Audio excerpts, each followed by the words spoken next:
학생 여러분 안녕하세요. 여러분의 광쌤 이광조입니다. 자, 시험 대비 특강 중학교 3학년 내용인데요. 꼭 시험 보기 전에 이 강좌에서 선생님 말씀드린 내용들은 반드시 체크를 하고 시험을 봐야 됩니다.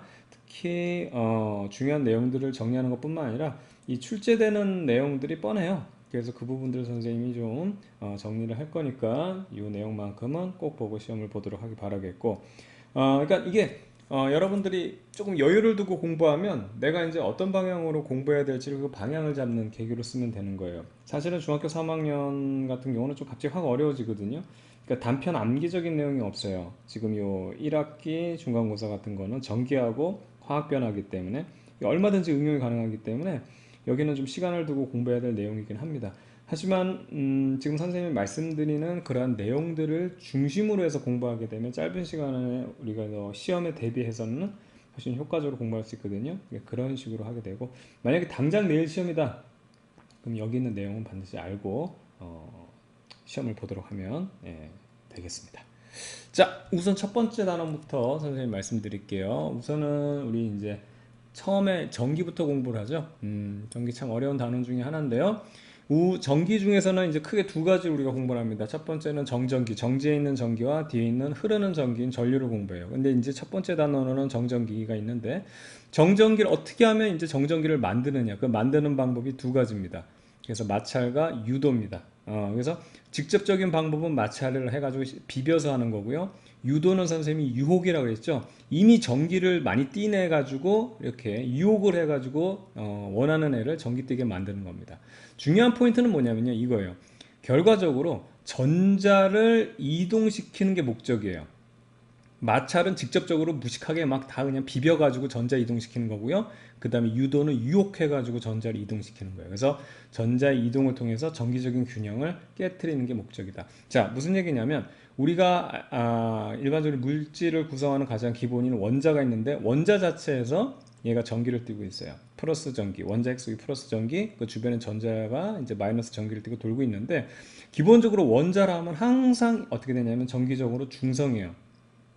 전기를 띠지 않아요. 왜냐하면 여기가 플러스 3이라고 하면은 주변에 전자가 3개가 돌면서 마이너스 3이 돼서 균형을 이루고 있어요. 전기적으로. 항상. 그래서 그거를 전기적인 균형인 상태를 원자라고 하는데, 뭐 마찰이 됐건 유도가 됐건 해가지고 전자를 떼어냈어요. 그럼 균형을 이루다가 전자가 나가버렸으면 이 원자 입장에서는 전자가 부족하니까 플러스가 우세하게 되겠죠. 그때는 플러스를 띈다라고 해서 양이라고 쓰고, 그 다음부터 이 원자가 전기를 띠는 걸 이름을 달리 붙여서 이온이라고 얘기합니다. 아하. 그래서 이온은 전기를 띠고, 원자가 전기를 띠면 이온이다. 자, 그 다음에 전자를 이동시키다 보면 오히려 외부에 있는 전자를 이 지금 원자에다가 이쪽으로 이동시킬 수 있거든요. 그럼 전자가 많아지면 전자가 우세되니까 전체적으로 마이너스 전기를 띱니다. 그래서 이거를 전기를 띠니까 이온이라 그러고, 그 다음에 음이온 이렇게 얘기한다는 겁니다.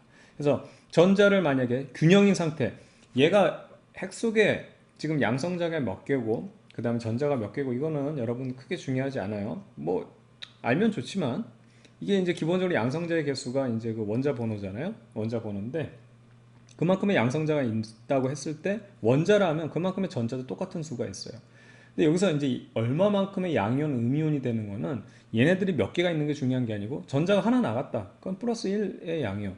전자가 3개가 나갔다, 그러면 플러스 3의 양이온이 되는 거고, 전자가 2개 들어왔다 원자에서, 그럼 마이너스 2의 어떻게 음이온이 되는 거고, 전자가 만약에 10개가 들어왔다, 그럼 어떻게 마이너스 10의 음이온이 된다. 사실 10개까지 들어오진 않지만 이런 식으로 여러분 생각하는 겁니다. 되겠죠? 자, 그래서 결과적으로 핵심은, 이 단원에서 이 정전기 핵심은 전자의 이동으로 전자가 나가느냐 들어오느냐에 따라서 전기적인 균형을 깨뜨렸을 때 비로소 우리가 정전기가 일어났다고 얘기를 하는 겁니다. 되겠죠? 그래서 마찰 방법을 했을 때도 지금 여기 있던 두 물체가 있을 때 여기 있던 전자가 일로 들어왔다. 그럼 전자 2개 들어왔으니까 여기는 전체적으로 얼마? 마이너스 2의 전기를 띠게 되는 거고, 여기 있는 거는 전자가 2개가 나갔으니까 플러스 2의 전기를 띠게 된다. 그리고 이렇게 얘기하면 되는 거고요. 그 다음에 여기서 유혹하는 경우도 보세요. 여기는 이제 대전체라고 해가지고 전기를 띠고 있는 물체를 대전체라고 그러거든요. 강한 전기를 띠고 있는 애를 유혹하는 거예요. 플러스를 유혹하면 이게 전자들이 이쪽으로 이동한다는 거죠. 원래는 다 중성이에요. 여기는 원자들이 다 중성인데 전자들이 이쪽으로 오빠 하면서 쏠리다 보니까 여기는 마이너스 그 다음에 여기는 플러스 해가지고 결과적으로는 전체 중성이었는데 이쪽엔 플러스 띄고 이쪽은 마이너스를 띄니까 이걸 우리가 정전기를 띈다고 얘기하는 겁니다. 예, 마이너스 플러스에 전기를 띈다. 반대로 마이너스를 대게 되면 전자들이 별거리 하면서 얘가 싫으니까 이쪽으로 몰리겠죠. 그럼 여기는 플러스만 남으니까 여기가 플러스 마이너스로 대전이 된다라고 얘기를 하는 겁니다. 됐죠? 그래서 여기서 중요한 포인트는 검전기가 여러분 제일 어려웠을 거예요. 뭐 손가락으로 접지하고 뭐 이게 금속박이 벌어지니 오므라지니. 그래서 그 부분에 대한 건 선생님이 여기서 자세히 설명 안 하겠습니다. 그래서 요게 원리예요. 요걸로만 다 해결할 수 있는데 선생님 유튜브에 이렇게 검색하면 돼요. 검전기 완벽 이해. 그렇죠? 광생, 클릭 물리 이렇게 있으니까 이거 해서 여러분 한 20분 정도 되나 15분 정도 되나 선생님 시간은 기억이 잘 안 나는데 시간이 되면 이걸 보게 되면 그냥 검정기 끝입니다. 예, 이걸로 모든 거 다 설명이 여러분들이 다 할 수 있을 만큼 아주 자세하게 설명을 다 해놨기 때문에 이 부분에 대한 검정기에 대한 이해가 필요한 친구들은 이걸 보면 되겠고요. 아니면 그냥 이 상황으로 검정기를 그때 시험 때 플러스 마이너스 이동에 따라서 검정기를 이해하면 되는 겁니다. 되겠죠? 좋습니다.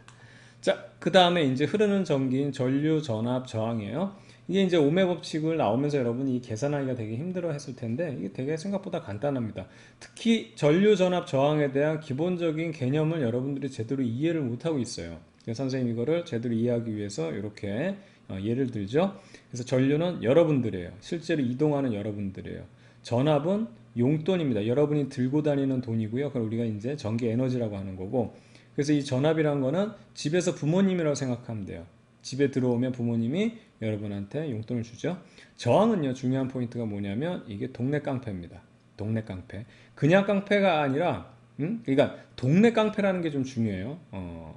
그래서 이게 이제 중요한 포인트가 뭐냐면 여러분들이 이제 집 밖에서 엄마한테 돈 받아가지고 룰루랄라 길 밖으로 나와서 돌아다니다가 저항을 만나게 되면 깡패한테 돈 다 털리는 거예요. 그래서 울면서 가는 거지.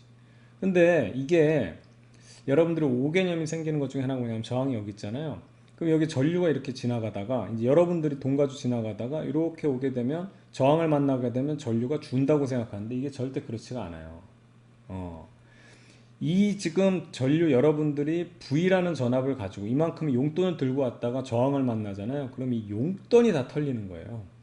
이게 왜 동네 깡패라고 선생님이 얘기하냐면 이게 예를 들어서 킬러라던가 무슨 뭐 연쇄살인마다 이런 거면 사람을 해야겠지만 동네 깡패는 여러분 살인 안 한다고. 돈만 뺏어 간다고. 그래서 이게 여러분들 저항을 지나가도 여러분들은 돈만 뺏길 뿐이지 여러분들은 그대로 지나가거든. 아시겠죠? 이게 뭐예요? 이걸 멋있게 표현한 게 전화량 보존 법칙이에요. 돈만 털린다. 털리는 거 돈만 털려. 근데 이걸 이해 못해. 근데 여러분들이 왜 그거에 대한 오개념이나 이런 걸 잘 이해 못하는지 선생님도 이해합니다. 왜냐하면 교과서에 뭐라고 되어 있냐면 저항에 대한 정의가 전류의 흐름을 방해한대요. 여러분이 지나가는데 방해한다고 하면 어떻게 되는 거야? 전류가 줄어야지 이렇게 생각하는 거라고. 이게 이제 방해한다는 게 그냥 지나갈 수 있는 길을 얘가 돈을 뺏어서 방해한다는 개념이지 절대 여러분들을 해하진 않아요. 그래서 이런 개념들을 잘 잡아야 됩니다. 그래서 이 부분에 대한 거, 이 정도로 이해하면 또 사실 여러분 공부한 내용이 있으면 이렇게 적용하면 충분히 할 수 있을 거고요. 만약에 이게 부족하다 그러면 정기회로 쉽게 풀기 시리즈가 1에서 6까지 선생님이 짧게 만들어 놨어요. 6까지 완성하면 대학 때까지 끝납니다. 퀴리오프 법칙까지 선생님 설명해 놨거든요. 근데 여러분 우리 중학교 수준에서는 1에서 2까지만 보면 정기회로도 완벽하게 끝냅니다.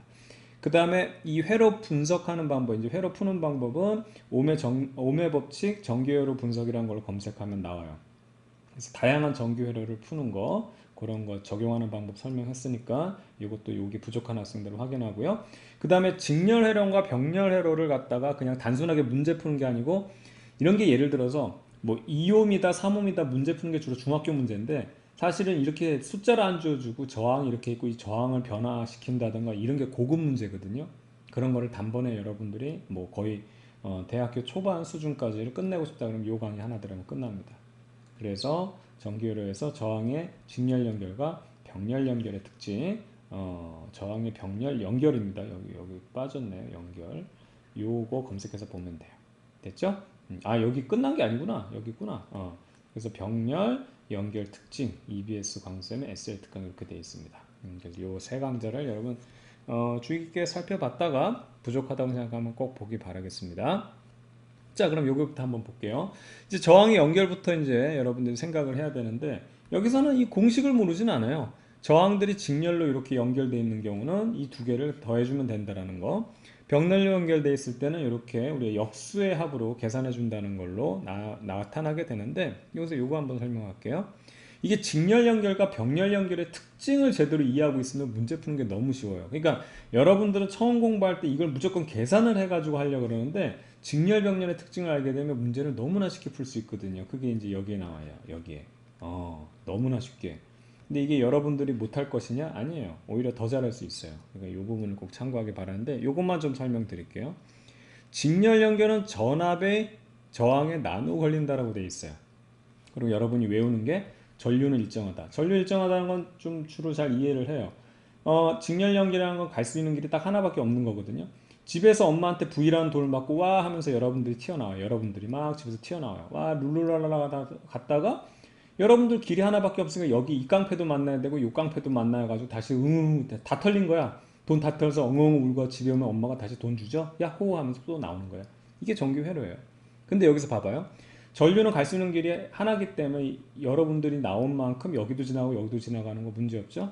전압이 나눠 걸린다는 게 요게 포인트인데, 요걸로 문제 풀면 쉬운데 왜 나눠 걸리냐. 보세요.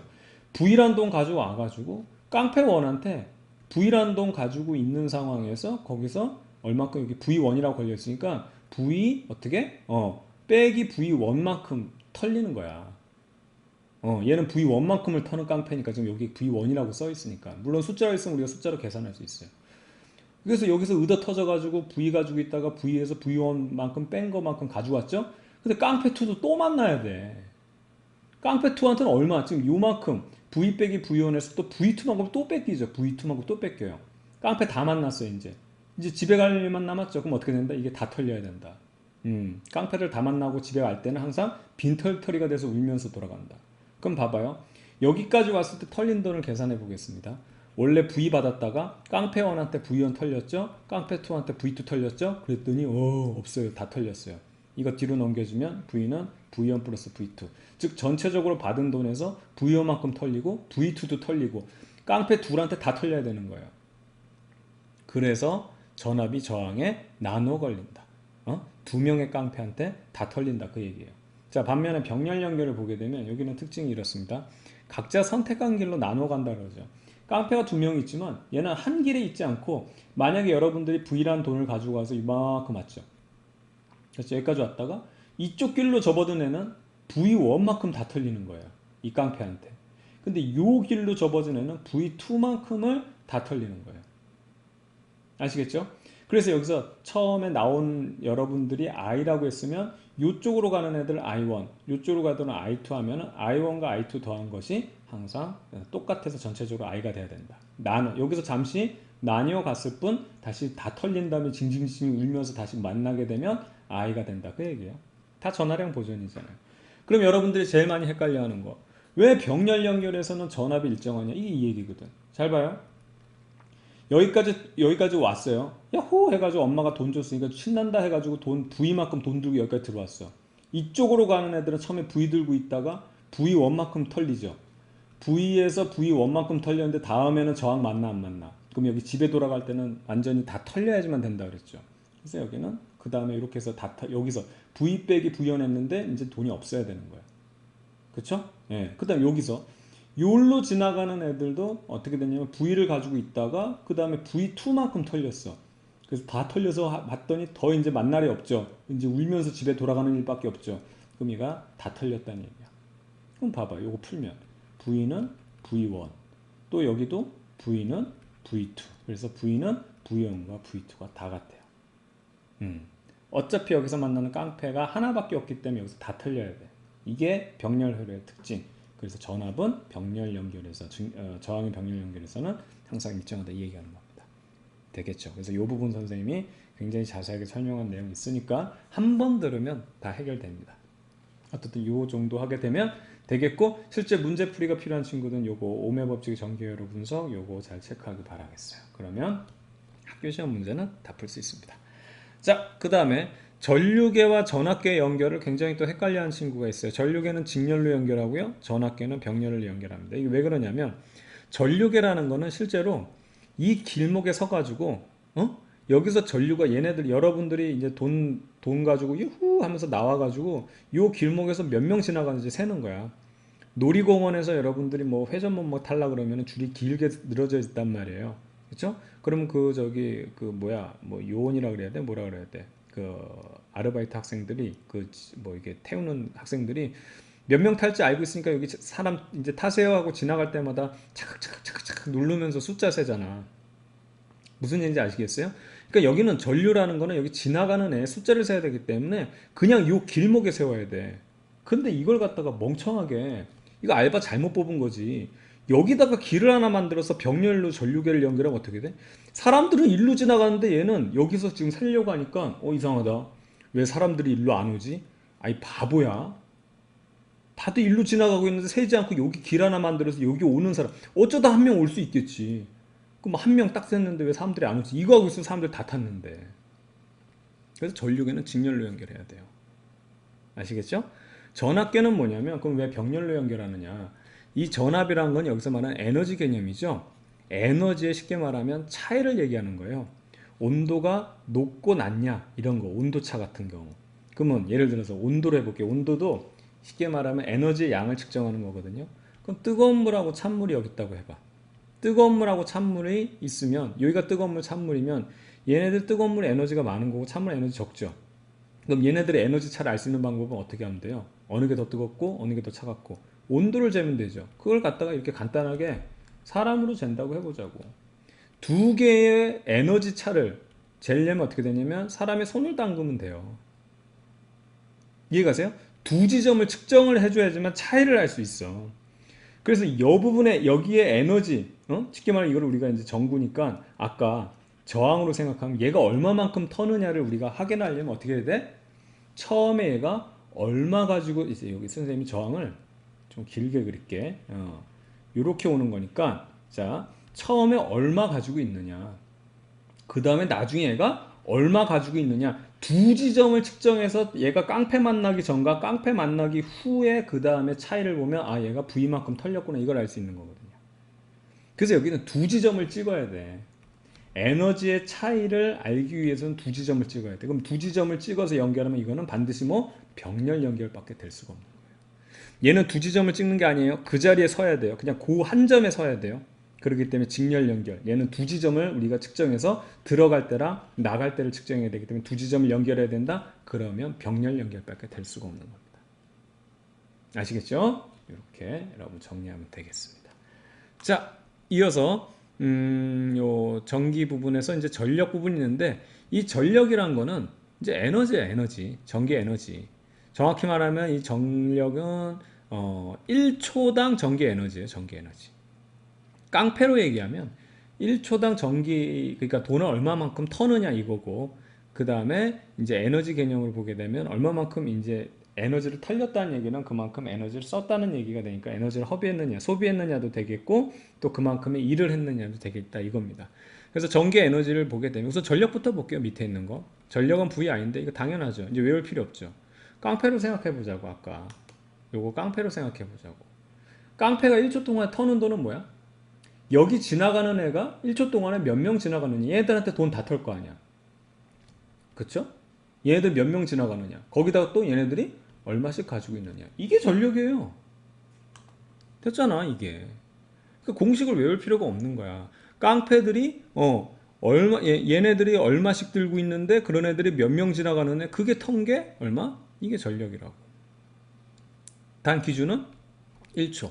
그래서 전기 에너지를 보게 되면 이거는 1초 동안에 터는 거 생각하는 게 아니고 얘가 시간을 얼마만큼 주느냐에 따라서 얼마만큼 터느니 그거 얘기하는 거야. 그래서 시간을 우리가 아무렇게나 하면 되죠. 그러니까 사실은 이 지금 전기 에너지가 얼마씩 가지고 있는 애들이 몇 명이 지나가니 이거 다 털었단 말이야. 그래서 얘가 뭐 며칠 동안 지나갔니 뭐 몇 시간 지나갔니 해서 얘가 턴 전체 양을 할 수 있는데 거기에다 1초일 때만 계산하면 여기 t를 그냥 1 대입하면 되죠. 그걸 우리가 전력으로 계산한 거야. 됐죠? 우리가 이렇게 얘기하는 겁니다. 그래서 이런 식으로 우리가 의미를 보게 되면 이것도 외울 필요가 없는 거고요. 여기 보면 발열량이라는 게 있는데 발열량, 이 열이라는 게 에너지거든. 그래서 결과적으로 이것도 에너지랑 똑같이 이만큼인데 요 에너지는 다 우리가 정확히 구할 수 있지만 이 열이라는 것은 얘가 터는 전체적인 그 에너지 양과 비례한다 이렇게 표현하는 것 뿐이에요. 자, 그 다음에 전력량이라고 해서 이건 전기세 계산하는 건데 여기 있는 전기 에너지는 이 t 시간이라는 것의 개념 여기서도 지금 전력에서도 그렇지만 항상 우리는 학문적으로 1초거든. 근데 우리가 전기세 계산하려고 하는데 1초당 무슨 세탁기 쓰고 냉장고 쓰고 이거 언제 다 계산해. 그래서 시간당으로 하는 거예요. 그래서 똑같아요. 똑같은데 이 t가 어떻게 여기는 초라고 한다면 얘는 시간이다. hour라는 거 그만 알아두면 돼요. 전기세 계산하면 되는 거고. 그 다음에 자 이게 이제 전력을 표시하는 건데 이게 뭘 의미하는 건지 한번 보죠. 220V 110W라는 건 무슨 얘기냐면 이게 전력이거든. 220V에 연결해 주세요. 그러면 110만큼 일합니다. 이 얘기예요. 110만큼 일합니다. 혹은 110만큼 깡패, 얘 깡패로 생각하면 110만큼 텁니다. 이렇게 얘기하면 되는 거예요. 되겠죠? 그럼 여기서 알 수 있는 사실을 한번 봐봐요.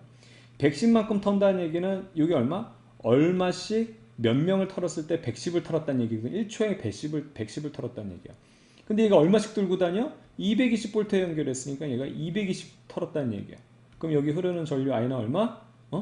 얼마? 여기 110을 털기 위해서는 그렇죠. 여기 얼마가 돼야 되냐면 2분의 1이 돼야 되겠죠. 그래서 0.5A를 알 수 있어요. 그럼 0.5A라는 걸 알 수 있으면 우리가 오메 법칙을 적용하게 되면 이 깡패의 강도를 우리가 알 수 있죠. 쉽게 말하면 저항을 알 수 있죠. 참고로 그 얘기 하나 할게요. 전기회로가 있잖아요. 전구가 됐건 뭐가 됐던 전기회로에서 지금 이 전압을 제공해준 전선을 제외한 모든 것들이 다 저항이고 이 모든 저항들은 다 뭐냐면 이런 것들이 전기 가전제품 이런 부품들이에요. 쉽게 말하면 전선을 제외한 나머지 이런 뭐 전기기구들 있죠. 다 저항이라고 생각하면 돼요. 우리가 이 전원에서 받아온 돈을 가지고 예를 들어 세탁기다. 그럼 세탁기가 얘네들을 다 터는 거야. 그걸 갖다가 어떻게 그 지금 전자들이 가지고 있는 에너지를 갖다가 뭐 이렇게 시원하게 만드는 데 쓰는 거고 뭐 에어컨, 선풍기 이런 거. 그 다음에 뭐 TV 같은 경우는 또 전자들이 가지고 있는 에너지를 TV가 또 저항이야. 그래서 얘가 가지고 있는 에너지를 털어서 그걸로 화면 나오게 하고 소리 나오게 하고 막 이런 거예요. 그래서 저항이 여러분 동네 깡패라고 했지만 이게 사실 우리 입장에서 나쁜 개념이 아니에요. 이 저항이 있기 때문에 어떻게 된다? 그렇지. 얘네들이 바로 전자가 가지고 있는 에너지를 털어가지고 우리가 필요한 전기적인 용품으로 전기적인 에너지를 전환시켜서 우리가 사용하는 겁니다. 아시겠죠? 자, 그럼 여기서 저항을 구할 수 있어요.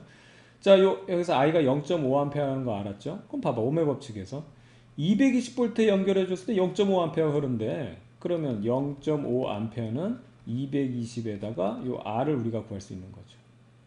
그래서 R은 얼마? 그렇죠. 445m라는 거. 그러니까 우리가 이런 식으로 표기가 됐을 때는 지금 우선 첫 번째 전류를 알 수 있고 그다음 전류를 알게 되면 요 전압을 걸었을 때 이런 전류가 흘렀다는 것은 우리가 저항을 알 수 있다. 이 기기에 전기기기의 저항을 알 수 있다. 그것들 체크하면 되겠습니다.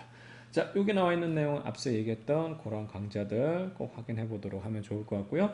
자, 이렇게 해서 사실 좀 어려운 부분들이 좀 넘어갔고요. 그 다음에 이제 자석에 대해서 공부합니다. 그러니까 전기를 배우고 나서 뜬금없이 자석으로 넘어가거든요. 근데 여기서 여러분들이 사실 굉장히 놀라운 사실을 공부하게 되는 거예요. 자석은 여러분 뭐냐면 잘 알고 있죠. 이제 여기서 자기 장애 개념이라는 게 나오는데 자석의 힘에 미치는 공간을 정해요. 왜냐하면 전기도 마찬가지지만 그래서 전기도 전기장이 있어요.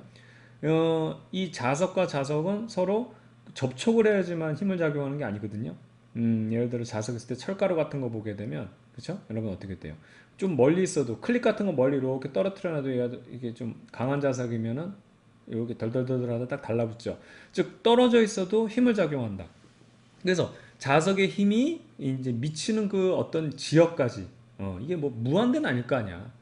부산에 있는 문방구에 있는 자석 때문에 무슨 서울에 있는 못이 가서 딸려가서 붙고 이러지는 않을 거 아니야. 근데 그 근처까지 왔을 때는 얘가 달라붙을 수 있다. 그래서 그 범위를 우리가 자석에 힘이 미치는 그런 어떤 영역을 우리가 표시를 할 필요가 있다. 그래서 그걸 우리가 자기장애라고 하는 겁니다. 그래서 이 자기장을 표시할 때 눈으로 안 보이잖아요, 여러분.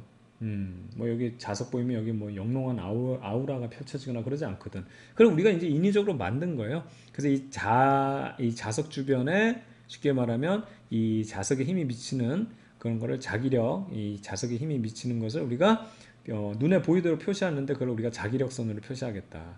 이거 굉장히 편리한 도구입니다. 아시겠죠? 그래서 자기력선은 우리가 약속을 했어요. 어떻게 약속했냐면 항상 N극에서 나와서 자 N극에서 나와서 그 다음에 S극으로 들어가도록 만들어 놨어요. 이렇게 우리가 정의를 했습니다. 이건 약속이에요.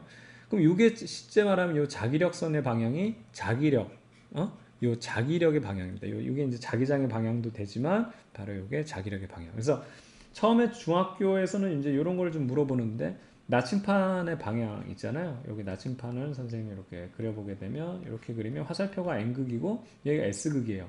근데 이거를 여러분 초등학교 지식으로 생각하면 은근히 헷갈릴 수가 있어요. 선생님이 한번 보여드릴게요. 한번 봐봐요.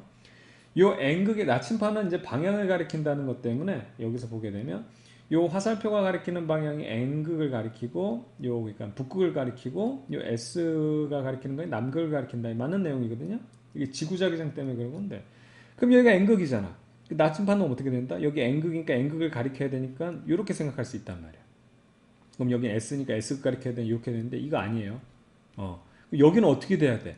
여기가 S극이니까 여기가 N극을 가리키고 아니지. 여기가 S극이니까 여기는 S극 가리키고 여기는 N극을 가리켜야 되냐? 그럼 화살표가 막 엉망진창이 돼요. 이런 거를 방지하기 위해서 만들어 놓은 게 바로 자기력선이에요. 항상 N극에서 나와서 S극으로 들어간다 그랬죠. 그러니까 이런 걸 잊어버리라고. 초등학교 때 그걸 잊어버려. 아예 새로운 걸 우리가 정의한 거야. 그냥 요 자기력선 방향을 여러분들 한번 그려보면 좋은데 이걸 눈여겨보세요. 요 화살표 방향이 그냥 나침판 방향이에요. 여기서 나가죠. 이렇게 표시하죠. 여기 나침판 놈은 이렇게 돼 있어요. 여기선 이렇게 돼 있죠. 요거 이렇게 지금 화살표 이렇게 돼 있죠. 이게 나침판 방향이에요. 여기서는 이렇게 나가서 이렇게 들어갈 거 아니야. 그래서 여기 놓게 되면 나침판 방향이 여기가 N극. 여기서 또 이렇게 들어가죠. 여기 N극 방향이에요. 여기는 어떻게 되겠어? 여기가 N극이야. 여기가 N극이야. 여기가 N극이야. 여기가 N극이야. 요렇게 N극이야. 아시겠죠? 이 자기력선 방향만 여러분들 제대로만 알고 있으면 나침판 어디에 놨느냐의 문제는 반드시 한 문제 나오거든요. 이거는 헷갈릴 필요가 없다라는 사실. 되겠죠? 좋습니다. 자, 그 다음에 이 단어는 핵심이 이거예요. 전류가 만드는 자기장이라고 그래가지고 전기로 자석 만드는 거. 결론부터 얘기하면 뭐냐면 사실 놀라운 사실인데 전기하고 자석이라는 거 있잖아요. 전기하고 자석은 우리가 이제 별개로 생각을 많이 해요. 근데 얘들이 같은 애들입니다. 얘들 같은 애들, 결과적으로 같은 애들이에요. 전기라는 것이 가만히 있으면 전기만 뛰거든요. 근데 얘가 운동하면 자석이 돼요. 전기도 뛰지만 자석도 돼요. 왜 그래요? 이거는 누구도 몰라요. 아무도 몰라요. 이게 자연이에요. 얘네들이 이렇다는 걸 알아낸 거지 왜 그런지는 몰라요. 다시 한번 얘기합니다. 전기를 띠는 입자 있죠? 뭐 플러스 전화라든가 마이너스 전화가 있죠? 그대로 정지해 있으면 그냥 얘는 전기만 띄어요. 근데 얘들이 운동을 하죠.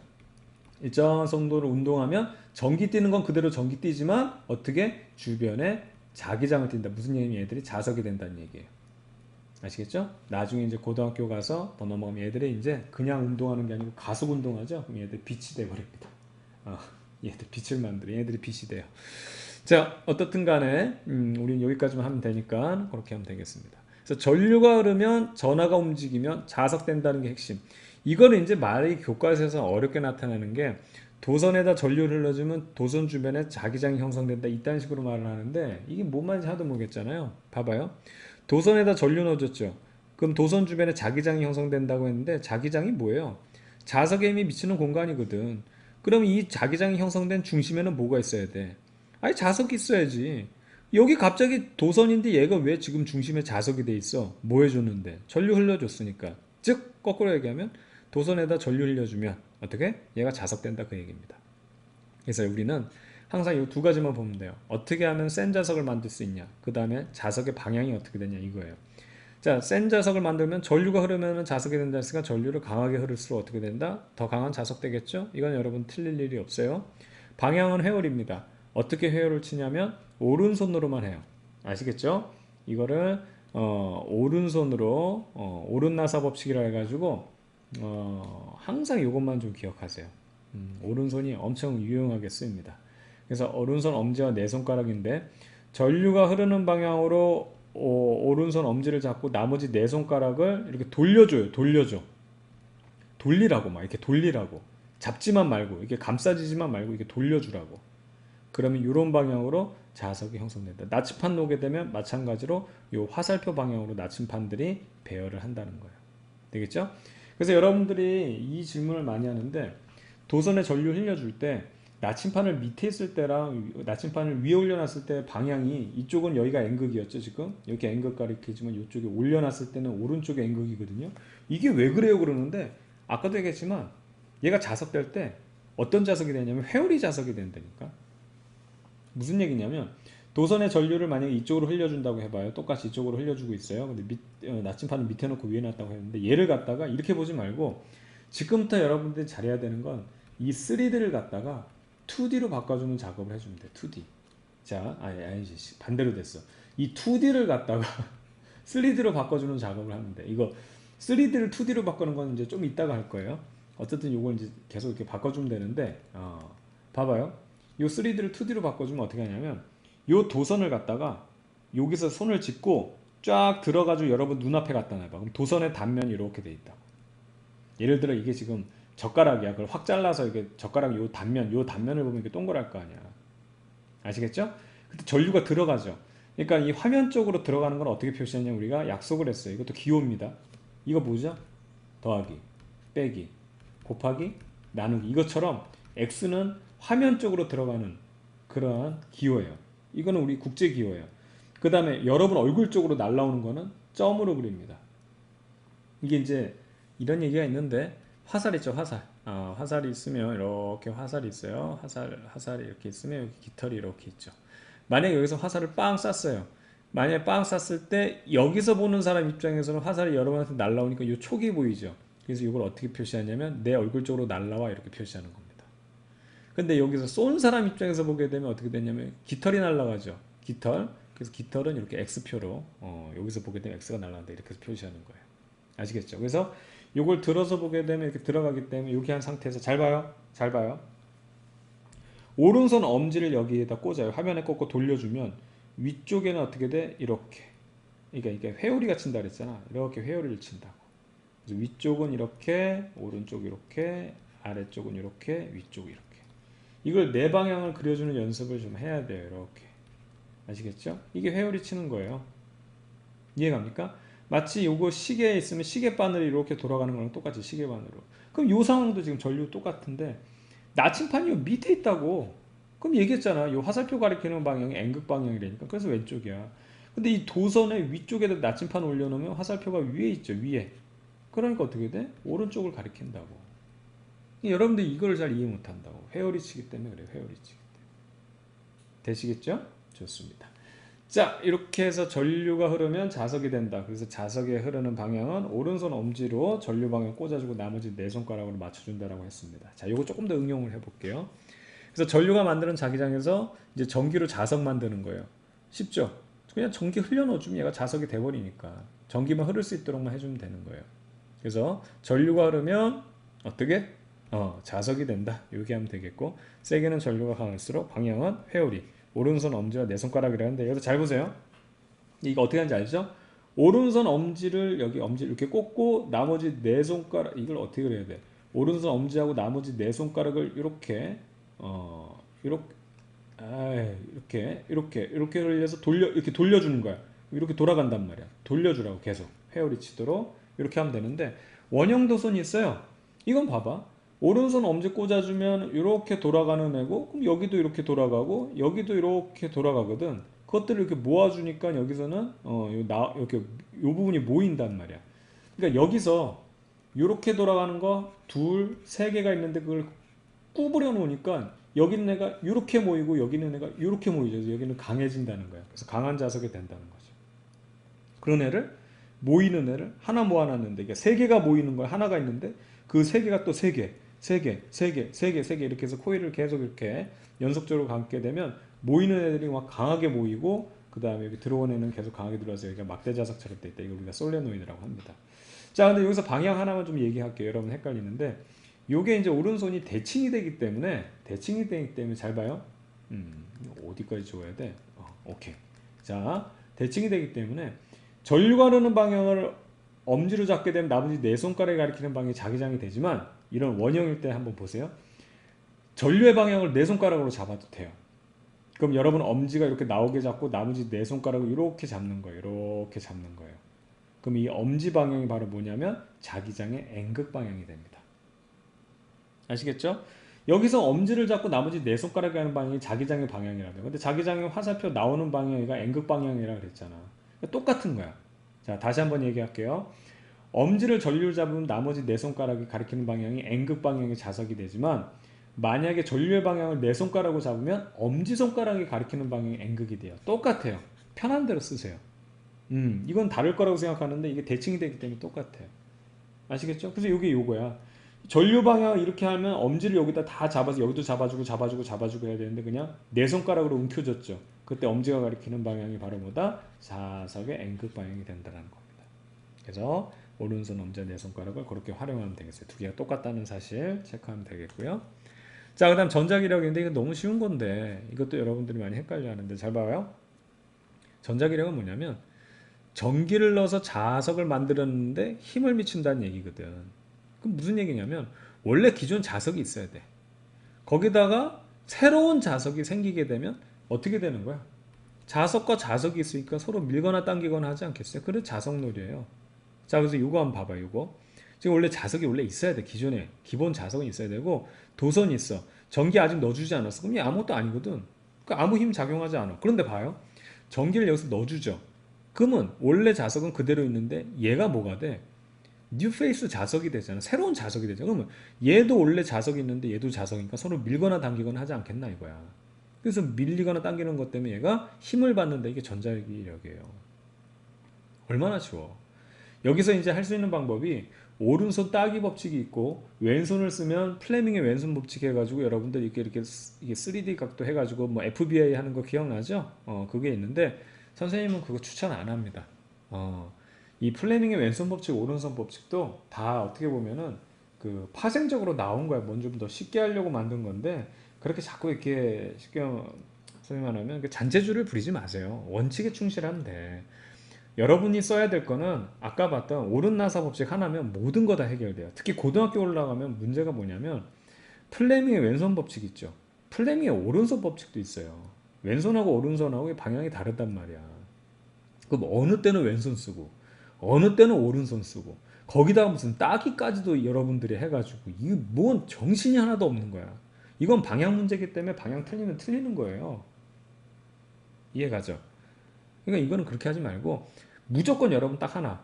아까 봤던 뭐 이 오른손 하나만 제대로 쓰라고. 원칙에 충실하라고. 자꾸 변종적인 거 만들지 말고. 변태들 만들지 말고 플레이맨한테는 좀 미안하지만 나는 그냥 그렇게 얘기할래. 오른손만 쓰면 다 풀 수 있어요. 이건 어떻게 하면 된다? 아까도 봤지만 안 써놨네. 3D를 2D로만 바꿔놓으면 됩니다. 잘 보세요. 기존 자석 있죠. 이 기존 자석을 3D로 되어 있는 걸 2D로 바꿀게요. 어떻게 하는지 선생님이 한번 설명드리면 여러분들 할 수 있어요. 여기 N극 있고 이 방향에 S극이 있습니다. 거기에 도선이 3D로 이렇게 되어 있는데 이걸 이쪽 끝부분을 잡고 이렇게 옮겨가지고 여러분 눈앞으로 옮겨서 이것도 2D로 바꿔버리라고. 이해가죠? 그럼 여기서 잘 보세요. 원래 기존 자석의 자기력선은 어떻게 되냐면 항상 N극에서 나와서 S극으로 들어가는 방향이에요. 이거예요, 이거. 요거. 그 다음 전류 방향 보세요. 이렇게 들어가서 플러스로 이렇게 플러스에서 나와서 이렇게 돌아가니까 여러분 입장에서 얘는 어떻게 되냐면 자, 색깔을 다르게 해서 얘 입장에서는 여러분 얼굴에서 들어가거든. 그럼 오른손만 쓰라고. 오른손 엄지 여기다 딱 꽂아가지고 돌려주면 어떻게 된다? 회오리가 치는데 이런 식으로 회오리가 치죠. 됐죠? 여기서 잘 보면 여기서 이 자석에 대한 힘과 새로운 뉴페이스 자석의 힘인데 이렇게 수직으로 작용하는 거는 신경 쓸 필요가 없어요. 왜냐하면 이런 거랑 똑같다고 생각하면 돼. 막대 자석에 N극과 S극이 있는데 여기서 힘을 주려면 여기가 N극이든 S극이든 혹은 여기도 N극이든 S극 이렇게 돼 있는데 여기다가 대놓고 딱 중심 부분에서 NS 하게 되면 이건 무슨 밀어야 되는지 당겨야 되는지 여러분 알아요? 힘을 미치지 않는단 말이에요. 그렇게 생각하면 돼. 그럼 여기 한번 봐봐. 여기는요. 자, 분홍색으로. 기존 자석은 왼쪽으로 가는데 새로운 자석은 오른쪽 가니까 방향 반대니까 얘는 어떻게 되겠어요? 서로 방향이 반대니까 힘이 약해져요. 그래서 여기는 상쇄가 됩니다. 약해져요. 근데 여기는 기존 자석도 왼쪽, 새로운 자석도 왼쪽이니까는 같은 방향에서 강해져요. 여기가 강하단 말이야. 그러니까 강한 데서 약한 쪽으로 밀어붙입니다. 그래서 어떻게 되냐면 위로 올라가는 걸 우리가 이렇게 풀 수 있어요. 아시겠죠? 자, 이거 왜 미냐면 이게 지금 예를 들어서 n에서 이렇게 나가고 있다고 해봐. 이게 같은 n극에서 나가는 거잖아. 같은 n극끼리니까 서로 얘네들끼리 있으면 서로 밀어낸단 말이야. 그래서 이렇게 벌어지는 거예요. 같은 극에서 나온 거니까 같은 극끼는 밀잖아. 아시겠죠? 자, 요거 한번 볼게요. 얘 어떻게 될 것이냐? 얘도 어떻게? 그냥 3D를 2D로 바꾸면 돼요. 기존 자석은 n에서 s. 그럼 n 이렇게 그려. 그냥 이렇게 그려. 내 맘이야. 뭐 어때? s. 그 다음에 이 녀석을 갖다가 이렇게 그냥 2D로 잘라서 보는 거예요. 전류방이 이렇게 되니까 여러분 얼굴 쪽으로 나오고 있죠. 끝났어요. 기존 자석은 n에서 s극으로 자기력선 그리고 새로운 자석은 여러분 엄지손가락을 여러분 얼굴 쪽에 가져다 대고 돌려주게 되면 새로운 자석의 자기장은 어떻게 이런 식으로 형성이 됩니다. 수직되는 건 신경 쓰지 말고 여기는 같은 방향이니까 보가 강하죠. 여기는 상세 방향이 다르니까 강한 데서 약한 데로 밀어붙이니까 오른쪽으로 튀어나가요. 이 지금 토해내는 거예요. 쇠막대를. 자, 그 다음에 여기서는 전류 방향을 바꿨네요. 그럼 기존 자석도 2D로 바꾸겠습니다. 기존 자석 N이고요. 그 다음에 여기 S가 있어요. 거기에 도선을 잘라서 단면으로 포게 되면 전류 방향 이쪽으로 들어가니까 여러분 얼굴 쪽에서는 어떻게 된다? 어떻게? 그렇지. 여러분 얼굴 쪽에서는 X로 들어가는 거가 그려주면 되는 거죠. 기존 자석에 대한 자기장은 항상 N에서 S. 새로운 자기장은 오른손 엄지 꽂은 상태에서 돌려주면 어떻게 된다? 요렇게 요렇게 돌아갑니다. 요거 여러분 종이에다가 그려보는 거 1분도 안 걸려요. 그 저기 막 플래밍 해가지고 막 이게 막 관절 틀고 이러지 말란 말이야. 그러면 여기는 방향이 상세죠? 상세. 그다음 여기는 같은 방향이니까 보강. 그래서 샌드에서 약간 대로 밀어붙여 해서 왼쪽으로 먹어 들어가는 겁니다. 아시겠죠? 이렇게 생각하면 됩니다. 이것도 아니다. 그러면 둘 중에 하나 찍는데요. 무조건 전자기력에서는 이 말굽자석 보이면 토해내거나 삼키거나 둘 중에 하나예요. 이쪽으로 가거나 이쪽으로 가는 건 없어요. 먹거나 터거나 둘 중에 하나니까. 자, 하나만 더 연습해 볼게요. 이딴 거 하지 말라고. 이딴 거 하지 말고. 원칙에 충실하라고. 이게 전기 넣어주면 돌아가는 전동기 원리인데요. 잘 보세요. 이거 여러분 많이 헷갈렸는데 이것도 똑같아. 이걸로 다 풀 수 있어요. N극, S극이죠? N극 그려요. S극 그려요. 요 지금 도선이 이렇게 디귿자 모양인데 여기를 딱 잘라서 단면을 보면 두 개가 이렇게 있습니다. 이해가죠? 두 개가 있어요. 전류 방향이 지금 이렇게 들어가서 이쪽 전류는 들어가고 있어요. 돌아서 이쪽에서는 여러분 얼굴 쪽으로 나오고 있죠. 나오고 있어요. 끝났어요. 기존 자석의 자기력선은 항상 N에서 S. 그 다음 새로운 자석에 대해서 여러분 엄지손가락을 여러분 얼굴에 가져다 대고 돌려주면 어떻게 된다? 이런 방향으로 자기장 형성되고 얘는 들어가니까 엄지를 화면 쪽으로 꽂아주고 돌려주면 어떻게 된다? 이런 방향.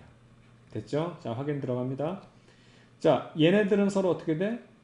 얘랑 얘랑 반대니까 약해지고 얘랑 얘랑 같은 방향이니까 보강이죠? 그래서 센 데서 약한 데로 밀어붙여서 얘는 위로 퍼올려요. 이 녀석은 얘랑 얘랑 같은 방향이니까 여기가 강하죠?